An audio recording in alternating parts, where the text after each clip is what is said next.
얼마 전에 잘 아는 목사님으로부터 들은 얘기인데, 자기가 섬기는 그 교회 근처에 목회하는 젊은 목사님이 성도들 앞에서 공공연하게 내가 성령을 받은 사람인지 모르겠다 이렇게 얘기를 한다고 그래요.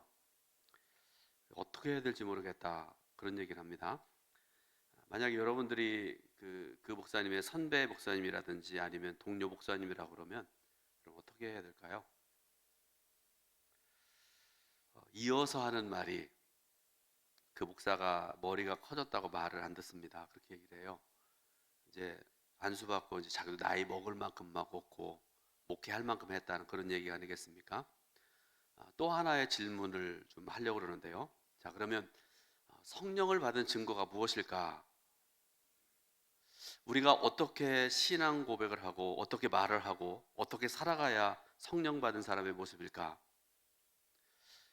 저도 평생을 주님을 떠나본 적 없고 목회하고 살아온 그런 사람인데, 어떤 면에서 보게 되면 나는 분명히 성령 받은 사람이 확실해, 그런 확신이 들 때도 있고요. 어떤 때는 내가 과연 하나님의 사람인가 아닌가 애매할 때도 있고요.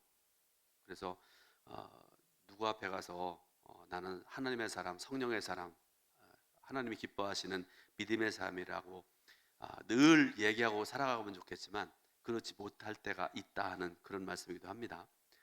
어느 다른 목사님의 이야기, 조금만 글인데 제가 소개해 드리겠습니다. 그분의 이야기입니다. 저는 신앙이 없는 가정에서 태어났습니다. 친구를 따라 교회를 다니던 어느 날 성령님께서 저를 찾아오셨습니다. 그때 성령께서 주신 은혜는 말로 다할 수 없을 정도입니다. 그런 영적인 행복과 기쁨은 태어나서 처음으로 경험했습니다. 성경 말씀대로 저의 배에 생수의 강이 흘렀습니다. 이렇게 말씀을 합니다. 그리고 이분은 은혜 받고 이제 목회자의 길을 걸어가서 한국 교회에서 큰 역할을 했던 그런 목사님이시기도 합니다. 우리 한국 교회에 그리고 성도들에게 이와 같은 감사와 감격과 기쁨이 회복되어야 됩니다. 성도 한 사람 한 사람의 회복이 한국 교회를 살리는 길입니다. 예수 그리스도를 나의 구주로 믿고 살아가는 성도의 삶에는, 다른 표현으로 말씀드리자고 그러면 성령을 받는 자의 삶에는 늘 기쁨과 감사가 넘쳐나야 됩니다. 이것이 바로 성령 받은 사람의 표시죠. 사도 바울이 골로새서를 쓸 당시에 골로새 교회는 엄청난 어려움을 가지고 있었습니다. 이단의 역사가 강했던 그런 교회 중에 하나입니다. 그 내용을 제가 몇 가지 말씀드리겠습니다. 거짓 철학들이 넘쳐나는 교회였습니다. 그러니까 오직 하나님 말씀만 세워져야 되는데 가보니까 이런 얘기도 하고 저런 얘기도 하고 내 생각은 이렇고, 이런 사람들이 그 교회 안에 많았다는 그런 말씀이고요. 또 하나, 육신은 악한 것이라고 주장하면서 예수님의 성육신을 부정하는 자들이 그 교회 안에 있었습니다. 특별한 지식이 있어야 구원을 받을 수 있다고 주장하는 그런 사람들도 있었습니다. 성경을 많이 알아야 된다, 또 하나님에 대해서 너희가 많이 알아야 된다 그러면서 특별한 지식을 주장하는 그런 사람들, 또 은혜로 받는 구원을 부정하고 행위로 구원을 받는다는 그런 사람들이 있었습니다. 뿐만 아니라 유대주의자들은 육체의 할례를 주장을 합니다. 우리가 오직 예수 그리스도의 은혜로 구원받는다고 믿고 고백하고 살아가는데, 이 사람들은 할례를 받아야 구원받는다 그렇게 얘기를 하죠. 또 하나, 음식의 규례나 특별한 절기의 준수가 구원과 관계에 있다 이렇게 주장하는 사람들도 있었다는 말씀이고요. 마지막으로 천사를 숭배하는 자들이 있었고요. 그래서 신비주의가 만연했고, 금욕주의의 신앙으로 성도들의 신앙과 삶을 통제하는 자들이 그 교회 안에 많았습니다. 여러분, 제가 사순절 시작하면서 말씀드렸던 거 있잖아요. 특히 새벽기도 시간에 제가 말씀드렸던 거로 기억나는데, 제가 목회 처음 시작할 때 사순절 시작하면서 제가 결심했던 게 뭔가 하면, 이번 사순절에 뭔가 승부를 봐야 되겠다 그런 생각을 해가지고요.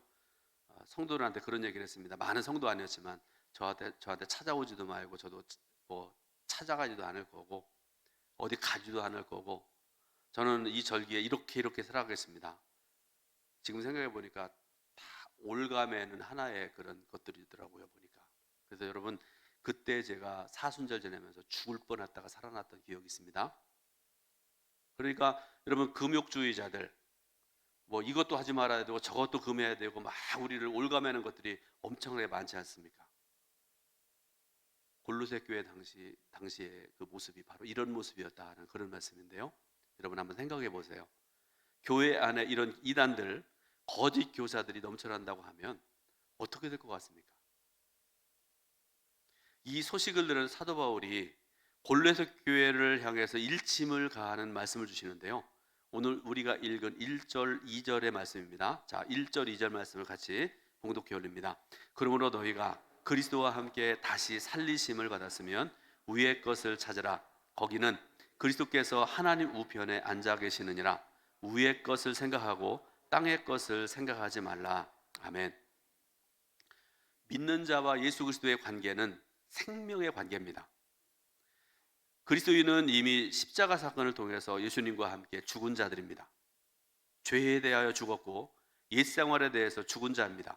그런데 그렇게 죽고 끝난 것이 아닙니다.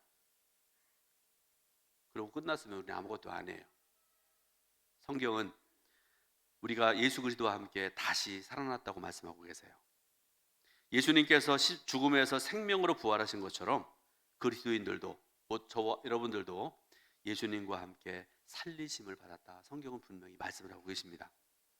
그러므로 새로운 생명을 얻게 된 그리스도인들은 이제 새로운 삶을 추구하고 살아가야 되는데, 그것이 바로 오늘 말씀의 제목, 위의 것을 찾는 삶입니다. 그렇다면 위의 것을 찾는 사람, 곧 경건한 사람은 어떤 사람일까? 오늘 여러분들에게 세 가지를 말씀드리는데요. 첫 번째로는 날마다 영생을 바라보는 사람입니다. 본문 2절에서 위의 것을 생각하고 땅의 것을 생각하지 말라, 이렇게 말씀을 하시죠. 사도 바울은 예수님과 함께 새로운 신분으로 거듭난 사람들을 향해서, 곧 저와 여러분들을 향해서 강력하게 말씀합니다. 무슨 말씀인가 하면, 너희는 이제 예수 그리스도 안에서 거듭난 사람이다. 하나님의 거룩한 자녀가 되었다. 그러므로 이제 너희의 관심은 땅의 것에 있어서는 안 되고 하늘의 것에 있어야 된다는 그런 말씀입니다. 여러분, 여기서 위, 땅, 여러분 이것을 우리가 생각을 해봐야 되는데요. 물리적으로 높은 장소를 의미하는 그런 말씀이 아니라 영적인 영역을 의미하는 그런 말씀입니다. 예를 들어서 이런 것입니다. 불신자는 마귀의 종로를 타고 죄의 굴레에 갇혀서 살아가는 자들입니다. 그들은 항상 땅의 것을 추구하고 그것에 관심을 두고 살아갑니다. 그러나 예수님과 복음을 알아서 거듭난 후에는 전혀 다른 영역에 들어오게 되었습니다. 오늘 저와 여러분들이 그런 사람들인데, 하나님의 통치가 온전히 임하고 생명을 누리는 영역으로 우리는 들어왔습니다. 하나님의 뜻과 진리를 따라 살아가는 영역입니다. 그러므로 십자가의 보혈로 구원받은 사람들은 세상 사람들이 찾는 땅의 것이 아니라 하나님의 사람들이 찾는 하늘의 것을 찾는 경건한 삶으로 들어가라는 그런 권면의 말씀을 주고 계시는 것입니다. 그런데 문제는 영생이라는 것이 눈에 보이지 않는다는 것입니다. 그래서 사람들이 눈에 보이는 것에만 집착을 하고 관심을 가지고 살아가게 되는데요. 분명한 사실은 이 세상에 집착하게 되면 영생과는 멀어지는 삶을 살 수밖에 없다는 것입니다. 무엇이든 눈에 보이는 것은 유한한 것이고 썩어 없어질 것이라고 말씀을 하고 계시죠. 그러므로 그런 것들에 집착하면 결코 영생을 볼 수가 없습니다. 사람이 무엇이든지 반복해서 보게 되면요, 생각하게 되면요, 그것의 마음을 뺏기게 됩니다. 그것의 노예가 되어 살아가는 경우들이 굉장히 많습니다. 예를 들어서 말씀드립니다. 요즘 젊은 사람들이 특히 그런 것 같은데요, 길을 걸어가면서도 여기에서 제가 안 가지고 왔네요. 이게 휴대폰이라고 생각을 하고 이러고 가요. 그죠? 그런 거 많이 보시죠? 그런 분들 그렇게 하면 안 돼요. 특히 젊은 분들. 여기에서 눈을 떼질 않아요. 그런데 인도 같은 데 사람들이 걸어다니는 괜찮을 것 같아요. 그래도 뭐 부딪히고 그러면 죄송합니다 그러면 되는데, 그 큰 사거리 같은데요, 거기도 이러고 가요. 제가 그런 생각을 자주 해요. 저는 그래도 신호를 잘 지키는 사람 중에 하나입니다. 아세요? 어쨌든 여러분, 그런데 신호를 잘 지키는 사람들만 있는 건 아니잖아요. 어떤 사람은 급하다고 어떤 이유 때문에 그냥 지나가는 사람도 있잖아요. 그런데 여러분, 이러고 가다가 사거리에서 차에 치이면 어떡할 거예요? 그럼에도 불구하고 여기에서 눈을 떼지 못하는 사람들이 굉장히 많습니다. 그런데 세상 사람들이, 젊은 사람들이 그러는 것도 어려운 문제인데, 성도들 중에도 예배 시간에 성경은 뒷전이고 핸드폰 예배를 드리는 분들이 있는 것 같습니다. 핸드폰이 성경이고 핸드폰이 하나님이고 핸드폰이 없으면 예배를 드릴 수 없는 지경까지 된 그런 분들이 있는 것 같아요. 여러분, 분명히 말씀드리는데, 예배 드리러 올 때 성경 가지고 오셔야 됩니다. 밖에 가면 우리 교회에 50권의 성경책을 사놨습니다. 여러분, 이거 여러분 성경 가지고 다니지 말라고 사놓은 거 아니에요. 혹시라도 피치 못할 이유 때문에 성경을 가지고 나오지 못한 분들을 위해서 이거 해놓은 거예요. 그러니까 성경 가지고 오셔야 됩니다. 다시 말씀드립니다. 영생은 육신의 눈에 보이지 않기 때문에 자칫 마음에서 멀어질 수 있습니다. 그러므로 믿음의 눈을 크게 뜨고 영생을 바라볼 수 있는 성도가 되어야 됩니다. 예수 안에서 거듭난 사람은 하늘의 시민권을 가진 사람들입니다. 하늘의 시민은 늘 하늘을 소망하는 삶을 살아야 됩니다. 비록 발은 이 땅에 붙이고 살지만 눈으로는 여전히 하늘을 바라봐야 됩니다. 그리고 이런 사람을 가리켜서 성경은 경건한 사람, 하나님의 사람, 성령 받은 사람이라 이렇게 말씀하시죠. 마태복음 17장 1절 이하에 보게 되면 변화산 사건이 기록이 되어 있습니다.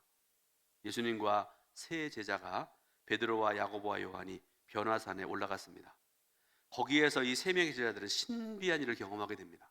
올라갈 때는 예수님과 자신과 같이 올라갔는데, 올라간 후에 예수님 계신 곳에 보니까 엘리야와 모세가 예수님과 함께하는 신비한 빛이 비추고 이제까지 느껴오지 못했던 그런 신비한 그런 모습을 예수님과 엘리야와 모세가 행하고 살아가는 그런 모습을 보게 됩니다.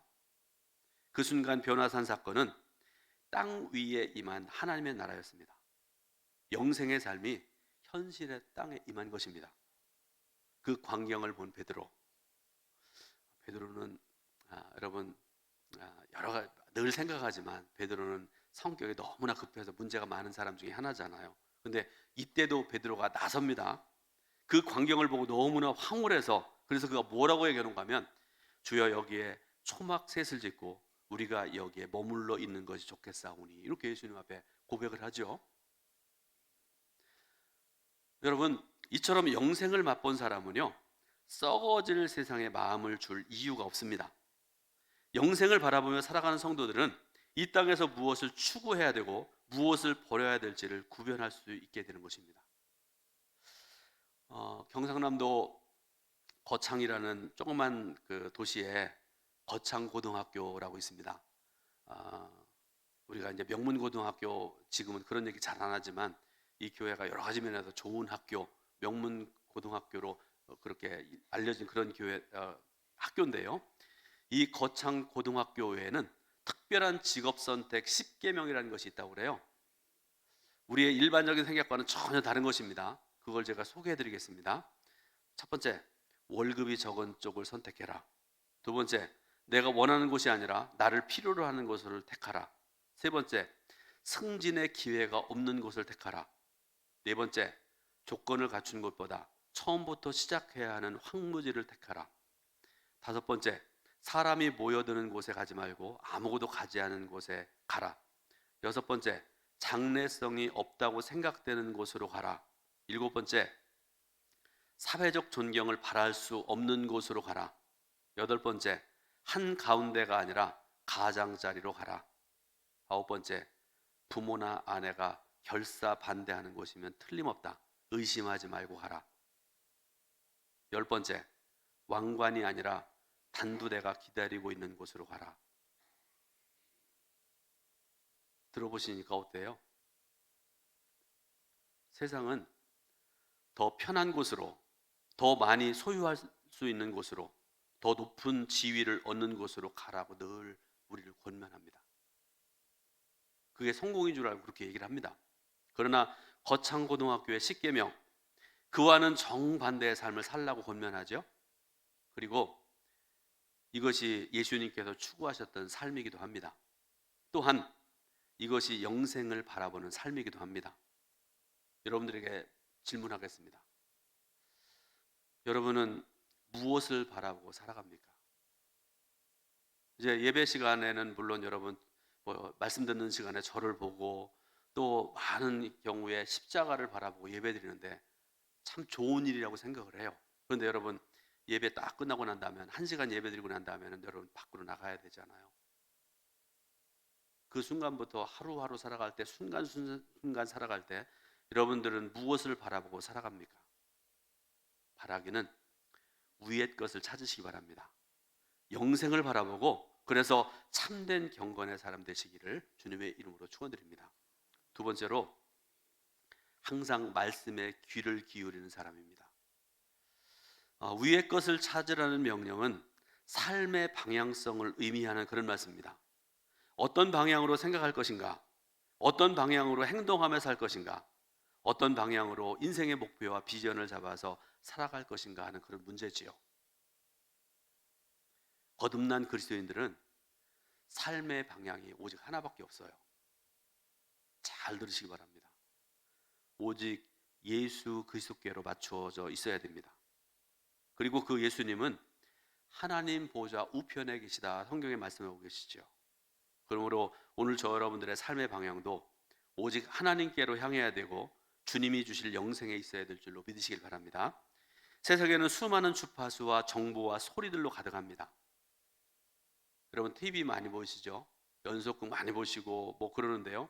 라디오 요새는 잘 안 듣는데 어떤 분은 또 라디오를 많이 듣는 것 같습니다. 인터넷에 보면 수많은 정보들이 거기에 있지 않습니까? 또 신문을 보기도 하고 잡지를 보기도 하고 이런 것들을 통해서 수많은 소리가 쏟아져 나옵니다. 그런데 이렇게 많은 정보와 소리를 접하면서 깨닫는 것 하나가 있습니다. 여러분 잘 들으시기 바랍니다. 정보가 많고 소리가 많을수록 마음이 나누어지고 갈라져서 정작 무엇이 중요한지를 놓쳐버리는 경우들이 많다는 것입니다. 특히 저와 여러분들은 그리스도인인데 그리스도인으로서 날마다 들어야 할 하나님의 음성을 듣지 못할 때가 굉장히 많다는 것이지요. TV에 관심 가지고 라디오, 인터넷, 신문, 잡지 이런 데만 관심을 쏟다 보니까 정작 하나님 말씀을 들을 기회를 잊어버렸다 그런 말씀 아니겠습니까?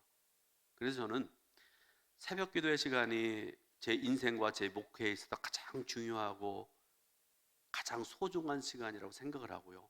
그렇게 지금까지 살아왔습니다. 어제도 우리 지방에 어느 목사님이 이임해 가고 자리가 비어서 목회하겠다고 어느 분이 찾아오셨어요. 인사위원회가 모였고 어제도 그랬고요. 그분이 처음에 저한테 제가 감사하니까 찾아와서 이제 처음에 이제 얘기하는 중에도 제가 그때도 얘기했습니다. 새벽 기도 합니까? 그랬더니 한대요. 얼마나 기특한지 모르겠어요.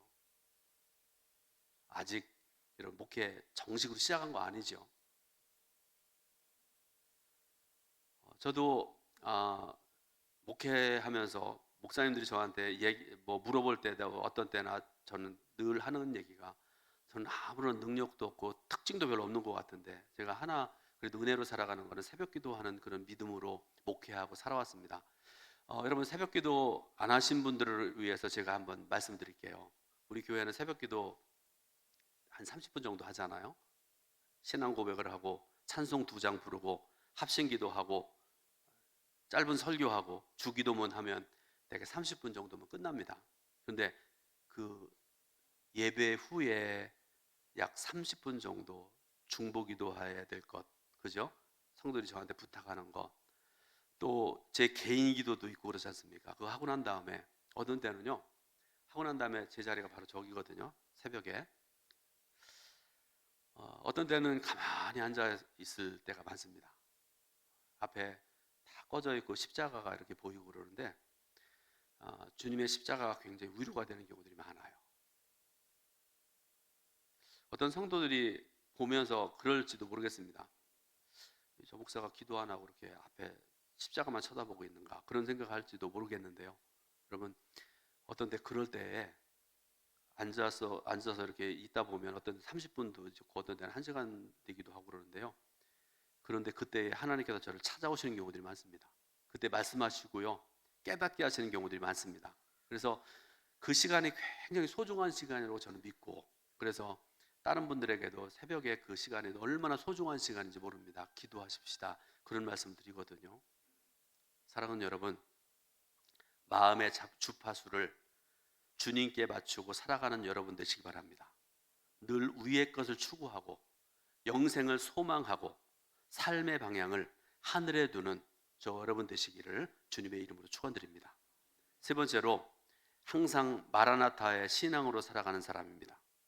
오늘 본문 3절 말씀을 같이 읽습니다. 이는 너희가 죽었고 너희 생명이 그리스도와 함께 하나님 안에 감추어졌습니다. 아멘. 우리의 생명은 하나님 안에 감추어졌다, 이렇게 말씀을 하고 계세요. 그래서 육신의 눈으로는 우리의 생명을 볼 수가 없다고 말씀을 하고 계십니다. 그러나 실제는 다릅니다. 예수를 믿고 거듭난 사람의 생명은 확실하게 보장되어 있습니다. 그 생명이 하나님 안에서 안전하게 보호를 받고 있습니다. 어느 누구도 영생을 침해할 수 없게 되었다는 그런 말씀입니다. 숨겨져 있는 영생의 삶이 완전히 드러나는 날이 바로 재림의 날이다, 이렇게 말씀을 하고 계십니다. 예수님께서 재림하시는 그날에 감추었던 우리의 생명은 밝히 드러나게 될 것입니다. 오늘 본문 4절 말씀 보게 되니까 우리의 생명이신 그리스도께서 나타나실 그때에 너희도 그와 함께 영광 중에 나타나리라, 이렇게 말씀을 하세요. 예수님께서 재림하셔서 나타나실 때에 우리의 생명도 드러나고 나타나게 된다는 그런 말씀이죠. 그때 우리의 육체는 변화되어서 성도의 낮았던 몸은 예수님과 같은 영광의 몸으로 변화될 것이다, 이렇게 말씀을 하고 계십니다. 그때는 내가 거듭난 사람이고 구원받은 사람이고 죄로부터 해방된 사람임이 만천하에 드러나게 될 것이다, 이렇게 말씀을 하세요. 그러므로 지금 예수 안에 거듭나서 날마다 위의 것을 찾는 사람은 이미 예수의 생명을 소유한 사람입니다. 그 생명을 날마다 간직하고 누리는 사람입니다. 그 생명을 이 땅에서 누리고 살다가 주님께서 재림하실 때에 그 실체가 고스란히 드러나서 완전한 구원에 이르게 된다는 사실을 믿으시기를 주님의 이름으로 부탁을 드립니다. 겨울이 되면요, 지금 이제 겨울이 지나서 이제 봄이 다가오고 있는 그런 상황이죠. 겨울이 되면 나무들이 봄, 여름, 가을을 지내면서 갖고 왔던 잎사귀를 다 떨궈 버립니다. 앙상하게 가지를 드러낸 채 서 있습니다. 색깔도 파랗지 않고요, 쉽게 말하면 우리가 죽은 색, 그렇게 얘기하잖아요. 그런 모습으로 서 있습니다. 죽어서 생명이 없는 것처럼 그렇게 보입니다. 그러나 봄이 되면, 지금 봄이 왔습니다. 오고 있습니다. 겨우내 죽은 것 같이 지내던 나무지만 언제 그랬냐는 듯이 앙상한 가지에 연녹색의 새순이 돋아납니다. 여러분, 여기 나무 있는데 이거는 녹색이라고 그러잖아요. 이 색깔이 아니죠. 봄에 처음에 돋아나는 그 연녹색의 새순, 한번 생각을 해보세요.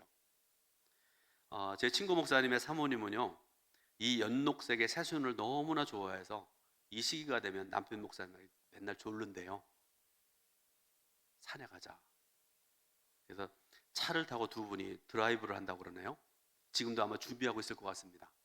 연녹색의 그 산이 다 그렇게 아름답게 된 곳에 맨날 다니면서, 맨날은 아니겠죠, 하루 정도 되겠죠, 다니면서 우위로 받고 아주 굉장히 힘을 얻는다는 그런 얘기를 제가 들었습니다. 여러분, 연녹색의 새순, 나무가 연출하는 일련의 색 중에서 가장 아름다운 색입니다. 왜 그런가 하면 죽음과도 같은 겨울을 이겨내고 나왔기 때문일 것이다, 그런 생각을 합니다. 저와 여러분들, 성도라 하나님께서 말씀하시는데 성도들의 생명도 마찬가지입니다. 지금은 감추어져서 보이지 않지만 생명은 언제나 존재하고 있습니다. 그리고 그 생명은 재림의 날에 반드시 드러나게 될 것이다. 성경을 말씀하고 계세요. 그러므로 위의 것을 찾는 성도는 언제나 주님의 오심을 간절히 기다리는 성도입니다. 이것을 가리켜서 우리가 마라나타 신앙 이렇게 얘기하죠. 성경의 마라나타 신앙에 대해서 가장 잘 말씀하는 부분이 마태복음 25장 1절부터 13절에 열 처녀의 비유입니다. 자, 열 처녀가 있었는데 다섯 나누잖아요. 즉 그 중에서 슬기로운 다섯 처녀, 신랑을 맞이하기 위해서 두 가지를 준비하고 있죠. 하나는 등을 준비하고 등을 채울 기름을 준비합니다. 그런데 신랑을 기다리는데요, 신랑이 늦게 왔습니다.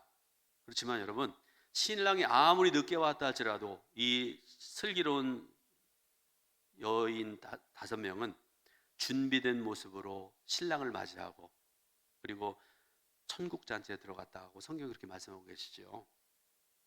오늘 저와 여러분들도 마찬가지입니다. 어리석은 다섯 처녀 한번 생각을 해보세요. 이들은 등을 준비를 해놨는데요, 기름은 준비하지 않았다고 성경이 말씀하고 계시잖아요. 이 다섯 처녀가 그런 생각을 했던 것 같아요. 신랑이 온다는 소식을 들으면 그때 기름집이 어디 있나요? 아니, 우리 권사님 말고요. 하여튼 어디 가가지고 사서 채우면 충분하겠지, 그런 생각을 가지고 있었던 것 같습니다. 게으름을 피웠죠. 근데 신랑이 늦게 옵니다. 늦어도 될 줄 알았더니 안 됩니다. 여러분, 12시 되면 다 웬만한 문을 닫잖아요. 12시가 훨씬 넘어서 신랑이 늦게 오니까 결국은 등불을 켜지 못하고 천국에 들어가지 못한다, 그렇게 말씀하고 계시지 않습니까? 사랑하는 성도 여러분, 위의 것을 찾는 성도 되시기 바랍니다. 그래서 날마다 슬기로운 다섯 처녀처럼 마라나타의 신앙으로 주님의 오심을 준비하며 기다리시길 바랍니다. 참된 경건은 위의 것을 추구하는 삶을 살아가는 삶입니다. 삶의 방향을 언제나 하늘에 두고 살아가는 사람의 삶입니다.